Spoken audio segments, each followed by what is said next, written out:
어제 오전 2시 3분경 48대 장거리 단방향 공격용 드론으로 구성된 대규모 우크라이나 드론 무리가 러시아 물도비아 상공으로 접근했습니다.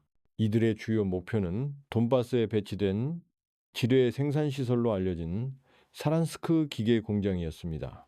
드론 무리가 목표 지점에 접근하자 러시아 방어군은 카슈카르사 전자전 시스템을 작동시켰습니다. 이 시스템은 강력한 제밍 필드를 투사하도록 설계되었으며 약 500W의 에너지를 방출하여 모든 표준 GPS 주파수를 교란시킵니다. 대부분의 위성 기반 무기의 경우 이 정도의 간섭은 임무 수행에 지장을 초래할 수 있습니다. 그러나 공격 진영은 GPS 수신이 불가능한 환경에도 아랑곳하지 않고 계속 공격했습니다. 분석 결과 이 드론에는 맞춤형 펌웨어 패키지가 장착되어 있었던 것으로 나타났습니다. 위성 신호가 완전히 끊긴 것을 감지하자 이 논리는 대체항법 프로토콜을 작동시킨 것으로 알려졌습니다. AQ400 SCI 모델로 확인된 드론은 탑재형 AI 항법 시스템인 에스카이데오더를 사용했습니다. 이 시스템은 드론의 실시간 광학 신호를 사전 로드된 위성 지형 지도와 능동적으로 비교하여 도로, 강, 숲과 같은 시각적 랜드마크를 사용하여 항법했습니다. 이러한 지형 등고선 매칭 기능은 GPS 교란을 무력화했습니다.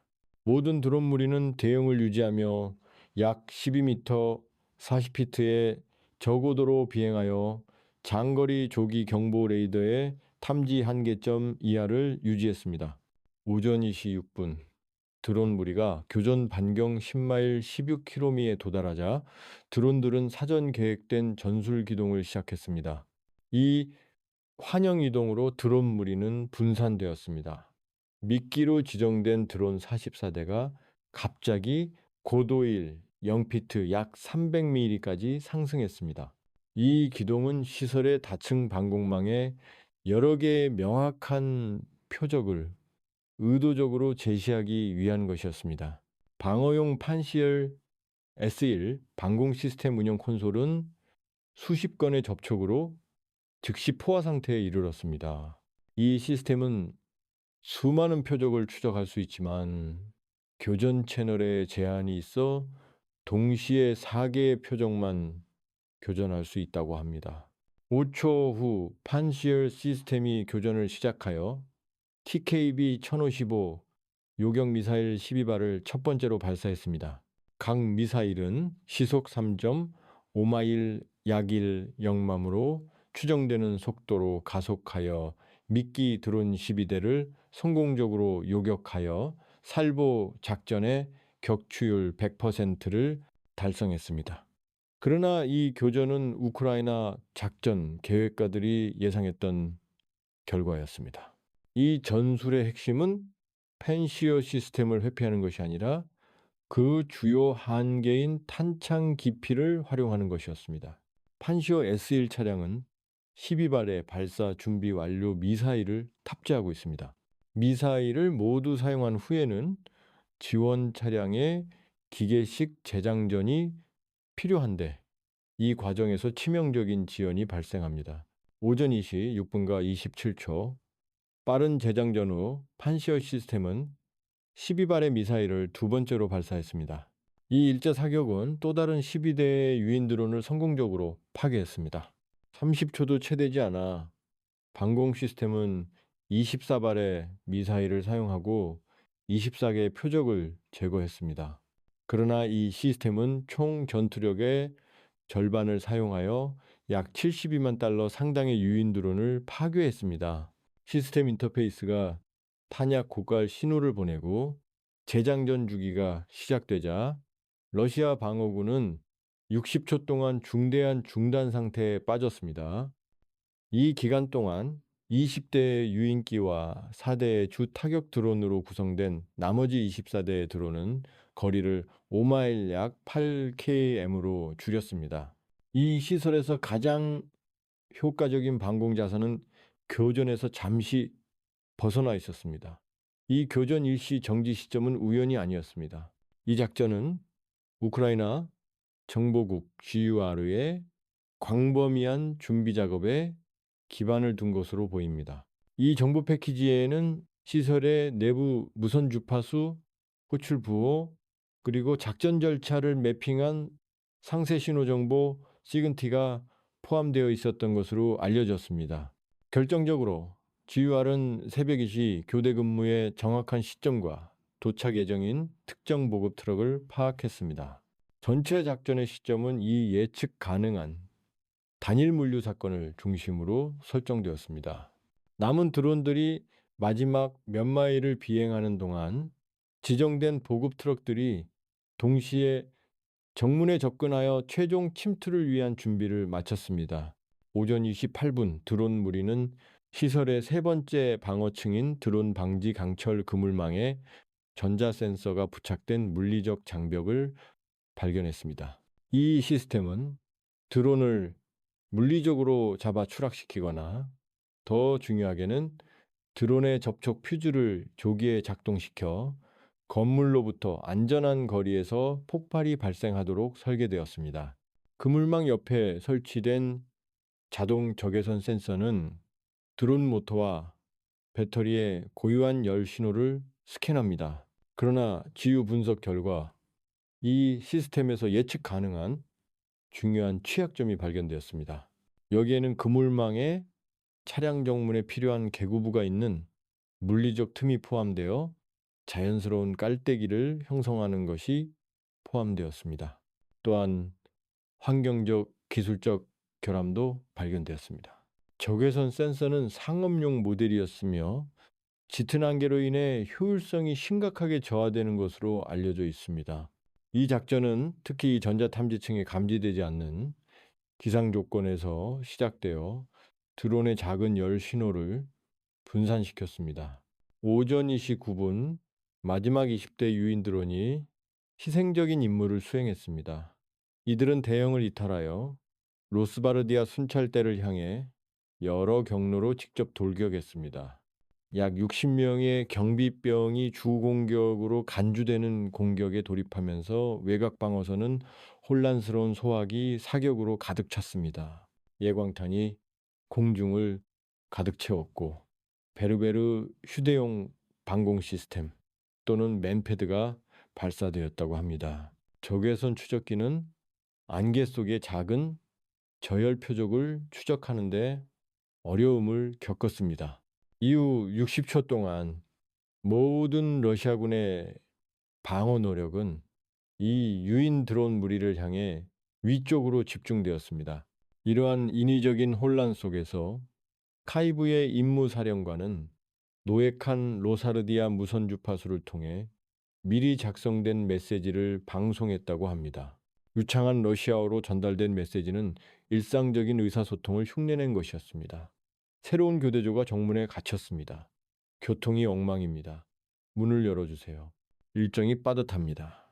이미 경보와 총격으로 감각 과부하를 겪고 있던 정문 경비원은 일상적인 무선 통신을 처리하여 익숙한 보급 트럭의 헤드라이트에 연결했습니다. 그는 정문을 열기로 결정했습니다. 강철 장벽이 열리자 트럭의 대형 레이더와 열 감지 기능을 이용하여 접근을 위장하고 있던 4대의 주요 AQ400 스카이스 타격 드론이 감지되지 않고 틈새를 빠져나갔습니다. 오전 2시 10분 타이거 장갑차 3대와 트럭에 장착된 G232 대공포 1문으로 구성된 러시아 신속대응부대 QRF가 도착했습니다. 그들은 약 30초 늦었습니다. ZUE-130이 사수는 침투하는 드론을 포착하기 위해 그러나 이 1960년대 무기 체계는 강력하지만 헬리콥터와 같은 대형 표적을 공격하도록 설계되었으며 최종 단계에서 소형 고속 드론을 요격하는 데 필요한 빠른 슬루 속도와 첨단 사격 통제 기능이 부족합니다. 이제 경계선 내부에 있는 4대의 타격 드론은 탑재된 열화상을 사용하여 주요 표적인 주탄약고를 포착했습니다. 최종 유도 잠금은 밀리초 만에 달성되었습니다. ZU-232 사수는 23mm 예광탄을 연발 발사하며 대공 방어막을 구축하려는 필사적인 시도였지만 드론은 이미 최종 단계 강화하고 있었습니다. 포탄은 최종 드론 바로 뒤를 지나갔습니다. 오전 2시 11분 첫 번째 사이드 드론이 7번 건물의 북서쪽 모퉁이 최종 조립 및 주창고로 확인되었습니다. 이 시설에는 수만 개의 조립된 지뢰, 드론의 25파운드 탄두는 폭발하기 전에 창고의 강철벽을 관통하도록 강화된 노즈콘으로 설계되었다고 합니다. 내부 폭발로 인해 약 300psi의 초음속 과압파가 발생하여 인접한 수천 개의 TM89 지뢰의 외피를 강타했습니다.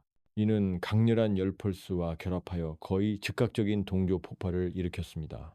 창고 북쪽 절반 전체가 거대한 단일 폭발로 폭발했습니다.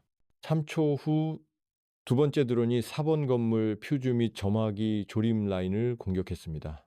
이는 퓨즈 및 점화기 조립 라인을 무력화하고 휘발성 화학 전구체를 점화하며 특수기계 작업장을 파괴하여 생산 라인의 이 중요한 부분을 무기한으로 오프라인 상태로 만들기 위한 정밀 공격이었습니다. 마지막으로 세 번째와 네 번째 드론이 마지막 단계를 실행했습니다. 그들은 직접 비행했습니다. 불타는 7번 건물의 남쪽 구역으로 향했습니다. 이는 중복 공격이 아니었습니다. 산소 공급 공격이었습니다. 충격으로 구조물이 찢겨져 엄청난 양의 산소가 유입되었고, 이는 화재를 자급자족하는 불길로 빠르게 확대시켜 효과적인 소방 활동을 불가능하게 했습니다. 이 단일 작전의 전략적 결과는 광범위하고 다층적입니다. 모든 주요 조립 라인과 약 15만 개의 지뢰를 보유한 저장 시설을 포함한 세란스 시설의 약 70%가 파괴되었습니다. 이는 1억 달러에 달하는 자본 자산의 즉각적인 손실로 이어졌습니다. 러시아는 재고뿐만 아니라 가장 효과적인 방어 무기 중 하나를 생산하는 주요 수단까지 잃었습니다. 사란스크 공장은 돈바스 전선을 위한 적시 납품 시스템의 핵심이었습니다. 이 물류의 동맥은 이제 끊어졌습니다. 최소 향후 6개월 동안 러시아는 경로를 변경해야 합니다. 전체 광산 공급망은 시베리아에 있는 비효율적인 2차 시설을 통해 공급될 가능성이 높습니다. 이로 인해 배송 시간이 몇 주 더 소요되고 매달 약 200만 달러의 추가 물류 비용이 발생합니다. 러시아 야전사령관들은 지뢰를 배급해야 할 것이며, 이로 인해 우크라이나군이 악용할 수 있는 취약점이 발생합니다. 크렘린이 이 사건의 원인을 부주의한 흡연으로 돌렸다는 성명을 발표하자 버섯구름을 촬영한 무삭제 영상이 텔레그램에 유포되었습니다. 지역 주민들에게 전쟁이 먼 미래의 일이라는 환상은 산산이 조각났습니다. 참호 속 러시아 병사들에게 본국의 산업 중심지가 취약하다는 사실은 사기를 크게 저하시켰습니다. 이 공습은 러시아 참모부에 불가능한 딜레마를 안겨주었고, 그들의 후방 지역 방어 교리가 시대에 뒤떨어졌음을 증명했습니다. 최전선 군대를 보호할 것인지 아니면 그들에게 보급품을 공급할 것인지 선택해야 하는 상황에 놓인 모스크바는 최전선 지역에서 약 50개의 최신형 방공 시스템을 철수하여 중요 인프라를 보호하기 시작했다고 합니다. 이러한 재배치는 전장 방공 체계에 새로운 악용 가능한 빈틈을 만들어 우크라이나가 지휘소와 포병창을 추가로 공격할 가능성을 높입니다. 요약하자면 우크라이나가 드론 48대에 약 140만 달러, 400만 달러를 투자한 것은 1억 달러의 직접적 피해, 중요 공급선 마비, 주요 선전 실패, 그리고 러시아 전략 자산의 불리한 강제 재배치라는 결과를 초래했습니다. 사란스크 작전은 단발적인 사건이 아니었습니다. 다기스탄의 수도인 마칼라 남동쪽에서 두 번째 정밀 공격이 발생했습니다.